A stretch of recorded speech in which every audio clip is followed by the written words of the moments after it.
started my career with the Forest Service as a landscape architect, so that was my undergraduate training. And even with my time working on the Allegheny National Forest and the Hiawatha National Forest and eventually some Forest Service research, I really didn't at that time fully appreciate what our public lands have to offer. So the late 19th century, two different ideologies kind of diverged from one another. The Preservationist Movement, which was kind of initiated through the romantic transcendentalist writings of folks like Ralph Waldo Emerson and Henry David Thoreau, and then taken up by John Muir and his writings and work to protect the Yosemite Valley. And their thinking was about that nature had this intrinsic value for nature itself without people in it, and that we should be protecting nature for that intrinsic value. The alternative ideology was the Conservationist Movement, and this is often attributed to Gifford Pinchot and sometimes Roosevelt as well, though Roosevelt was interested in both aspects. And it took on the view that nature provided resources that we value and need and use, and that if managed wisely, we could have a sustained use, realize a sustained use through proper management of our natural areas. So the 1916 National Park Service Organic Act founded or created the National Park Service, and we're celebrating 100 years this year. By 1950, there were over 150 national parks.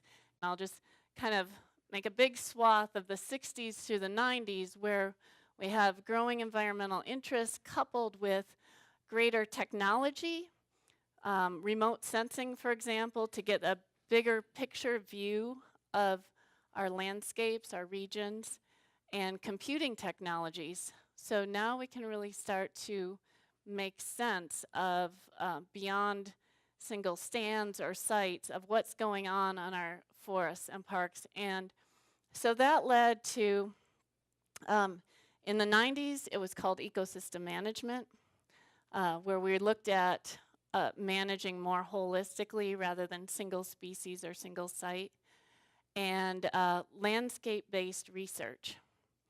And today we have 408 national park units. That includes parks, lake shores, historic monuments, a variety of different kinds of places administered by the Park Service.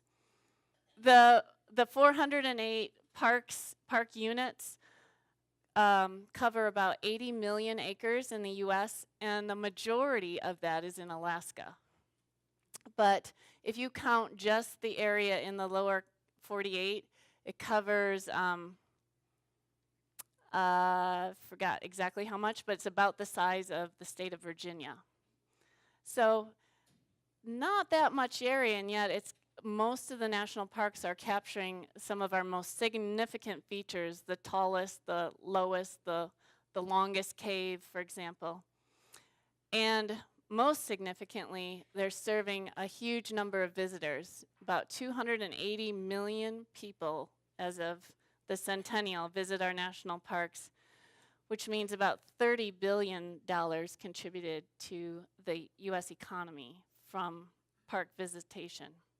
If you take all of our public lands, our federal public lands, our parks and forests together and think about what they do, better than any place else in the world, our national parks and forests integrate resource management with conservation and scientific research with recreation and thoughtful design.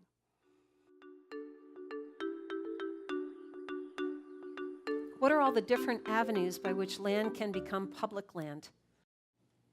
So how these come about is some unique ecological or cultural value that surfaces as very important, or opportunistically, like in the case of Grand Island, Cleveland Cliffs Company was ready to divest and transferred to a land trust.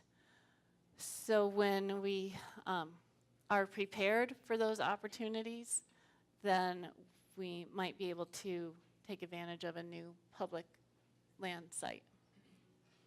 I was wondering if you could talk about maybe the philosophy for the buildings that are being built in the national parks. There is a lot of emphasis on what is being built is sustainable design, as I mentioned. And with the Old Faithful Inn, for example, that was built or rebuilt after a fire, has a more modern, contemporary look, a different architectural style, and part of the goal was to not detract from Old Faithful Inn, but to still stay with the rustic materials, but in a not that quite the same heavy log construction. If you had to pick your top 3, either national parks or just Forest Service sites, where would you go? Well, the Hiawatha is it's remarkable. It touches 3 Great Lakes. It's got all those lighthouses, islands. That's a beautiful, beautiful place.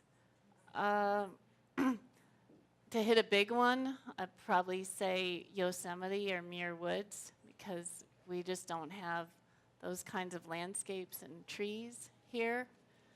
And then let's say Volcano National Park, because I love Hawaii.